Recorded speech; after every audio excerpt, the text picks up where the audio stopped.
شروع کرتے ہیں اللہ کے بابرکت نام سے جو بڑا مہربان اور نہایت رحم والا ہے۔ تمام تعریفیں میرے اللہ رب العزت کے لیے ہیں۔ خوفناک کہانیوں کے معزز ناظرین کو میری طرف سے السلام علیکم۔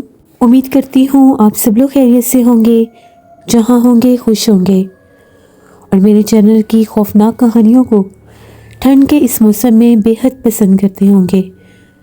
آج آپ لوگوں کے لیے بہت ڈراؤنی کہانی لائی ہوں جس سے آپ لوگ بہت پسند کریں گے۔ سلسلہ شروع کرتے ہیں آج کی خوفناک کہانیوں کا۔ بڑھتے ہیں آج کی پہلی خوفناک کہانی کی طرف۔ یہ خوفناک کہانی توقیر شیئر کر رہے ہیں۔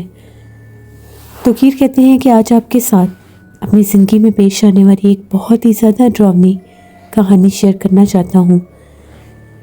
میرا تعلق ڈی جی خان سے ہے۔ آج سے تقریباً 12 سال پرانی بات ہے۔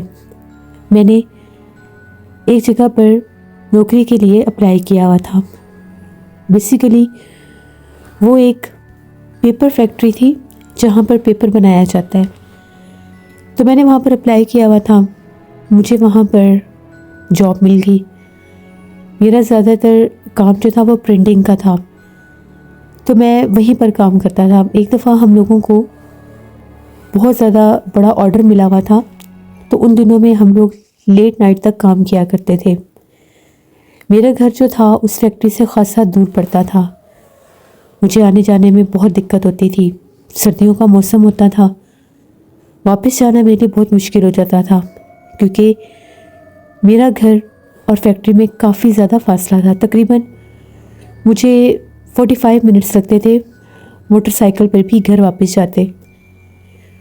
تو میں نے جو ہم لوگوں کے وہاں پر مینیجر تھے ان سے بات کی۔ انہوں نے کہا کہ کوئی مسئلہ نہیں، یہاں پر تیسری بلڈنگ پر تیسرے فلور پر یہاں پر 2 روم بنائے گئے ہیں، وہاں پر تم سٹے کر سکتے ہو۔ وہاں پر چارپائی بھی ہے، بستر وغیرہ تمہیں بس ارینج کرنا ہوگا۔ وہاں پر ایک بستر بھی ہے، بلکہ ایک بیڈ ہے وہاں پر، تم وہاں پر رات گزار سکتے ہو، کیونکہ وہاں پر ریسٹ روم بنائے گئے ہیں۔ میں نے کہا کہ ٹھیک ہے۔ جو مینیجر تھے انہوں نے چوکیدار سے کہہ کر مجھے ایک کمرے کی چابی دلوا دی۔ اب تیسری منزل پر وہ کمرہ تھا، سردی بھی بہت زیادہ تھی، تو چوکیدار جو تھا اس کا روم بھی وہیں پر تھا۔ اس نے کہا کہ میرے پاس ایکسٹرا ایک بلینکٹ ہے تو میں آپ کو دے دوں گا اگر آپ کو چاہیے تو۔ میں نے اسے کہا کہ میں دیکھتا ہوں رات گزارنی ہے کہ نہیں۔ میں نے سوچا میں گھر سے اپنا بستر لے کر آؤں گا اور پھر ہی یہاں پر رات گزاروں گا، اس طرح سے مجھے نیند نہیں آئے گی۔ اس رات تو جیسے کیسے میں گھر پہنچ گیا۔ مجھے گھر پہنچتے پہنچتے بھی رات کے 2-2:30 بج گئے۔ بہت زیادہ سردی تھی، دھند تھی، اور موٹر سائیکل اتنی ٹھنڈ میں اور دھند میں چلانا تو بہت مشکل ہوتا ہے۔ پھر راستے میں 100 طرح کے خطرے بھی ہوتے ہیں، اللہ نہ کرے کوئی حادثہ ہو جائے تو انسان کیسے گھر پہنچے۔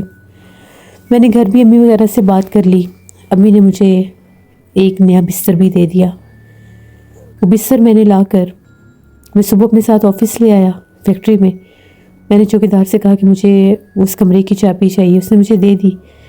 میں اپنے گھر کا صاف بستر لے کر اوپر ایک کمرے میں گیا۔ وہ کمرہ بہت بڑا نہیں تھا، جیسے کیبن روم ہوتے ہیں، باکس روم ہوتے ہیں، ویسے ہی تھے وہ 2 کمرے تھے۔ اور میں بیسیکلی وہ ایک بڑا کمرہ تھا جس میں پارٹیشن کر کے 2 کمرے بنائے گئے تھے۔ وہاں پر ایک طرف دیوار کے ساتھ ایک سنگل بیڈ لگا ہوا تھا، اس کے اوپر میں نے اپنا بلینکٹ رکھا، گھر سے جو میں بستر لے کر آیا تھا وہ اوپر بچھا لیا۔ کمرہ بالکل صاف تھا، ایسے لگ رہا تھا جیسے اسے یوز نہیں کیا گیا۔ ونڈو بھی تھی کافی بڑی اور اس کے آگے ایک پردہ بھی باریک سا لگا ہوا تھا، وہاں سے مجھے تھا کہ ٹھنڈ آ سکتی ہے۔ پھر میں نے سوچا جو اس بیڈ کے اوپر بیڈ شیٹ ڈالی ہوئی ہے وہ میں ونڈو کے آگے لگا لوں گا تو ٹھنڈ نہیں آئے گی۔ گھر سے میں اپنے لیے ایک چھوٹا ہیٹر بھی لے آیا تھا ٹھنڈ سے بچنے کے لیے۔ تیسری منزل پر جو کمرہ تھا، میں نے سوچا کہ آج میں رات یہیں پر گزاروں گا اور میکسیمم میں جتنی پرنٹنگ کر سکا میں کر لوں گا، جب مجھے نیند آئے گی میں سونے چلا جاؤں گا۔ آج بھی ٹھنڈ بہت زیادہ تھی، کافی دیر تک میں کام کرتا رہا، تقریباً 12:30 پونے 1 بجے کا ٹائم ہو گیا۔ اور بھی کچھ لڑکے تھے جو رات کو کام کرتے تھے، لیکن ان کے گھر بہت دور نہیں تھے، ایک کے پاس گاڑی بھی تھی، تو وہ لوگ چلے گئے واپس۔ میں کام کر رہا تھا، مجھے چوکیدار نے لا کر چائے دی، ہم لوگ بیٹھ کر باتیں بھی کرتے رہے۔ چوکیدار نے ایک بڑی عجیب بات کی،